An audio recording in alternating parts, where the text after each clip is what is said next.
बना दिया है आपका बायोलॉजी का पेपर। दोस्तों 12th जो हमारे 12वीं के विद्यार्थी हैं और बायोलॉजी में समझ में नहीं आ रहा क्या याद करें दोस्तों, तो इसके लिए हम आपके साथ हैं दोस्तों। जीव विज्ञान बायोलॉजी का दोस्तों पेपर, और इसमें दोस्तों आपको सबसे पहले बहुविकल्पी प्रश्न आते हैं, उसके बाद एक एक नंबर के आते हैं। यहाँ मैंने प्रश्न और उत्तर दिए हैं, या तो आपको बहुविकल्पी में मिलेंगे या एक एक नंबर में करने को मिलेंगे दोस्तों। वेरी मोस्ट इंपॉर्टेंट है, आप साथ ही साथ नोट करते जाइए। पहला है दोस्तों, प्रोटीन संश्लेषण के प्रारंभन हेतु प्रकूट या कोडान हैं। ये शब्द जरूर लिखे आएंगे, प्रकूट या कोडान। तो दोस्तों ये प्रोटीन संश्लेषण में 3 कोड होते हैं, AUG। अगर लिखने को आए तो आप लिखे आओगे, नहीं तो विकल्प में आए तो टिक कर आओगे। अगला है दोस्तों, X सहलगन जीन्स पाए जाते हैं। तो X सहलगन हमेशा X गुणसूत्र के विषमजात भाग में पाए जाते हैं। दोस्तों मैं जानकारी के लिए बता दूं कि हमारे कुल गुणसूत्र जिन्हें हम क्रोमोसोम बोलते हैं वो 23 जोड़े होते हैं और 46 गुणसूत्र होते हैं। नर और मादा में 22 जोड़े समान होते हैं और 23वां जोड़ा अलग अलग होता है। पुरुष में XY गुणसूत्र होता है और स्त्री में XX होता है। दोस्तों इस बात को ध्यान रखना, ये बहुत नॉलेज वाली बात है। अगला है, पुरुष से संबंधित है। तो पुरुष होता है, उससे क्या संबंधित है दोस्तों, बेसिकटॉमी। अब बेसिकटॉमी क्या होता है दोस्तों, जो पुरुष का ऑपरेशन किया जाता है, मतलब जिसमें शुक्र वाहिनियाँ काट दी जाती हैं।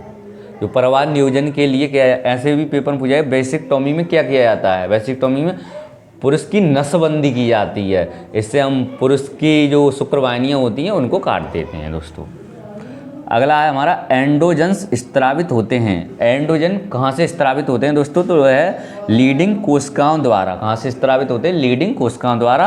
अगला है हमारा, द्विनिषेचन क्रिया होती है। तो द्विनिषेचन क्रिया दोस्तों आवर्त बीजी पौधों में होती है। अगर पूछा जाए आपसे निषेचन किसे कहते हैं, तो आप लिखेंगे जब नर और मादा के युग्मक के मिलन को ही निषेचन कहते हैं। आप दोस्तों इनको याद कर लेना, या एक एक नंबर में आएंगे या बहुविकल्पी में आएंगे। कि पता है, मैंने बताया था सबसे पहले आपको बहुविकल्पी प्रश्न आएंगे बायोलॉजी में, उसके बाद एक एक नंबर के आएंगे। ये दोस्तों मैंने आप इतने तैयार कर लोगे, या तो बहुविकल्पी में मिलेंगे या एक एक नंबर पर पक्का मिलेंगे दोस्तों। हमारा अगला क्वेश्चन है दोस्तों, सैप प्रभाविता क्या है। उदाहरण सहित दो। वेरी मोस्ट इम्पोर्टेंट है दोस्तों, सैप प्रभाविता। अगला है, DNA तथा RNA के बीच में कोई 2 अंतर लिखने हैं। तो DNA की फुल फॉर्म होती है डीऑक्सी राइबोन्यूक्लिक अम्ल, और RNA की होती है दोस्तों राइबोन्यूक्लिक अम्ल। कभी कभार इनके पूरे नाम भी पूछ लेता है दोस्तों। और DNA खोज वॉटसन और क्रिक ने करी थी। ये द्विकुंडलित संरचना होती है। ऐसे आ जाए पेपर में, DNA की संरचना कैसी होती है, द्विकुंडलित होती है। इसको भी ध्यान रखेंगे। और बहुगुणता क्या है, उदाहरण सहित दीजिए दोस्तों। वेरी मोस्ट है बहुगुणता। अगला है हमारा, जलीय परागण करने वाले 2 पौधों के नाम लिखने हैं। ऐसे पौधे जो जलीय परागण करते हैं, इनके हमें 2 नाम लिखने हैं दोस्तों। अब अगला है दोस्तों हमारा, असंग जनन पर टिप्पणी लिखो। वेरी मोस्ट इंपॉर्टेंट है असंग जनन। मैं जिस पे लाइन खींचता जा रहा हूँ तो आप उसको मोस्ट ही समझना दोस्तों, वहाँ फिरा के आएंगे। जरूरी नहीं 1 नंबर आए, 2 नंबर में भी आ सकता है।